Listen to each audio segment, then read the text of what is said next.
Nous allons maintenant passer à l'étude du nez, de la bouche et des oreilles. Alors comme on est sur un visage qui est de face, le nez se trouve exactement dans le prolongement de l'axe principal du visage. Et donc ça facilite quand même beaucoup le travail. Et donc l'axe du visage qui va structurer à la fois le nez et évidemment la bouche.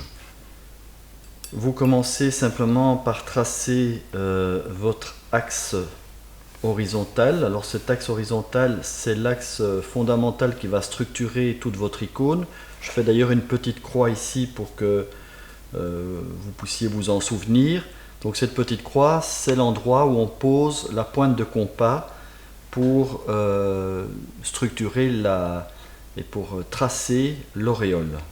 Alors pour ce qui est de l'axe du visage lui-même, je vous conseille de ne pas faire un axe simplement tout à fait rectiligne. Vous pouvez très légèrement arquer votre trait. Voilà, très léger, mais même pour un visage de face, on peut très légèrement arquer le trait. Quand vous avez ça, vous devez déterminer évidemment la proportion du nez. Alors ici, on va le faire comme ça au jugé. Ça n'a pas beaucoup d'importance dans un premier temps. Ça, c'est la longueur de votre nez.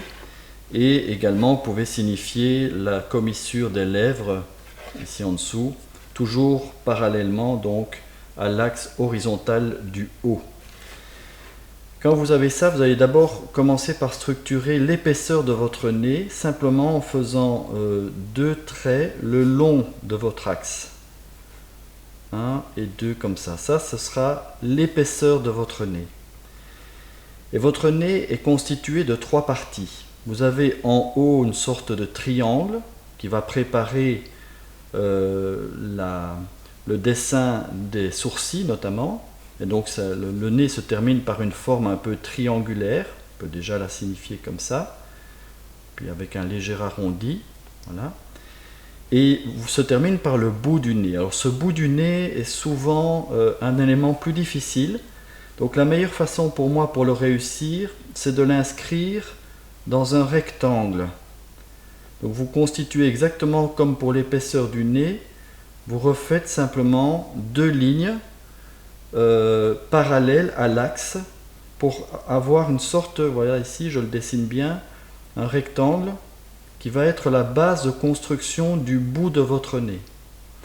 Donc vous avez le bout du nez, vous avez le centre du nez et vous avez le haut avec cette forme triangulaire.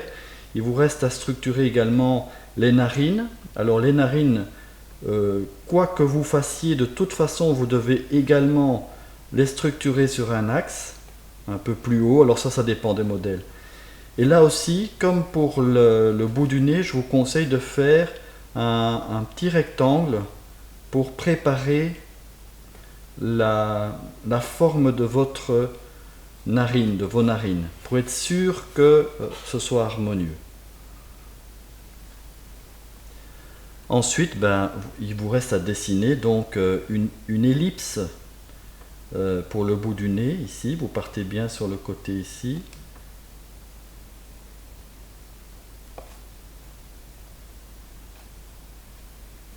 Voilà. Ensuite, vous avez l'épaisseur de votre nez lui-même, qui vient jusqu'ici. Et enfin, ce dernier triangle qui va structurer le départ de vos sourcils.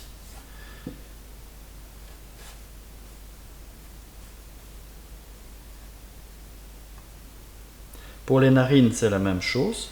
Donc vous faites une ellipse à l'intérieur de votre rectangle.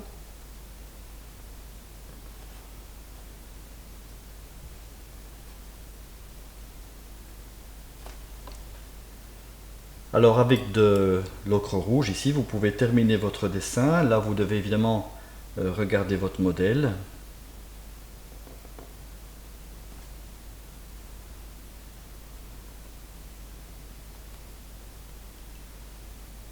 Pour les narines, vous avez une forme qui structure un petit peu le bas de la narine par rapport au haut. Vous ne devez pas terminer complètement votre ellipse.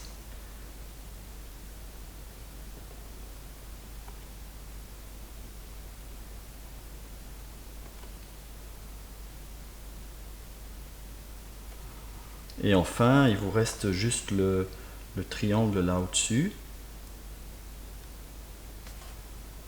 avec l'arrondi.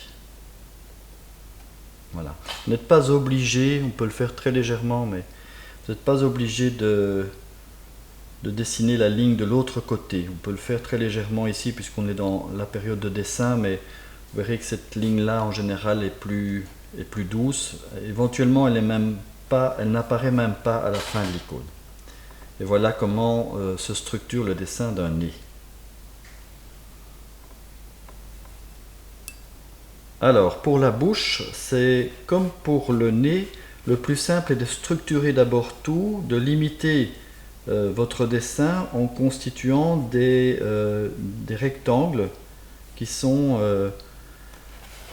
la base de construction. Parce que quand vous devez faire des ellipses ou des formes arrondies, c'est toujours un peu plus difficile de savoir quelle est la forme exacte qu'il faut faire. Donc je vous conseille vraiment de commencer par repérer. Vous voyez qu'ici je crée aussi une très légère asymétrie. Ça correspond à cet axe vertical qui a été très légèrement arqué, puisque le visage même de face n'est pas totalement symétrique. Et donc la bouche est constituée aussi et également par deux rectangles. Généralement le rectangle du bas est un peu plus large, un peu plus épais que le rectangle du haut.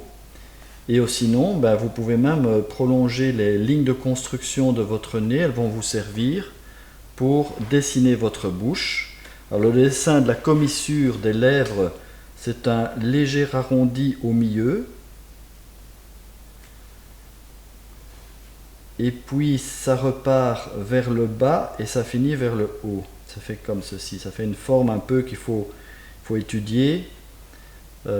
C'est pas évidemment une ligne droite. Et pour ce qui est du haut de la lèvre, c'est la même forme, donc légèrement arrondi au-dessus, puis ça repart vers le bas et ça repart légèrement vers le haut. Évidemment, la bouche a déjà beaucoup d'importance pour l'expression d'un visage, hein, donc ça peut vraiment varier. Donc il faut un peu voir. Pour la bouche, la lèvre qui est en dessous, la lèvre inférieure, donc vous l'inscrivez bien dans un rectangle. Ici mon rectangle est un tout petit peu fin, je vais un tout petit peu l'agrandir. Et donc c'est vraiment un arrondi qui s'inscrit dans le rectangle, comme ceci. Quand vous avez fini de dessiner avec l'ocre jaune, vous pouvez évidemment repasser votre dessin. Toujours en le corrigeant légèrement, hein, c'est toujours l'occasion de pouvoir parfaire votre dessin. Ici j'ai un petit peu diminué l'amplitude de mes traits.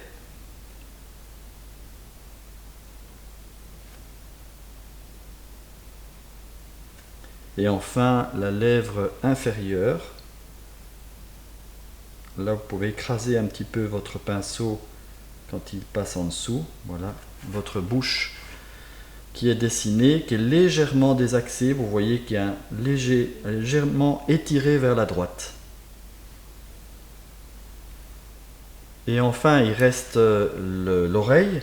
Alors la seule chose qu'il faut savoir, c'est bien de s'habituer dès le départ, c'est que l'oreille part en général plus ou moins à la hauteur du nez.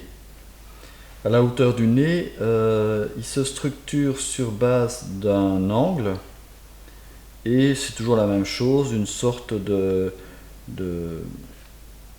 d'ellipse qui est la base de construction de l'oreille. Alors, il y a une ellipse au centre, et donc après c'est le dessin bien sûr, vous avez qu'à bien regarder votre dessin. Il y a une forme un petit peu comme ceci, c'est très stylisé, hein, les oreilles dans les icônes, c'est vraiment pas réaliste du tout. Et d'une certaine façon, heureusement, parce que c'est vrai que c'est un élément qui est un peu difficile à rendre discret, une oreille. Et donc dans les icônes, alors à l'intérieur de l'oreille, c'est structuré sur un axe qui lui est vertical. C'est un tout petit détail comme ceci, voilà. Et là vous avez déjà votre oreille, qu'il n'y a plus qu'à repasser avec l'ocre rouge exactement comme pour les autres détails.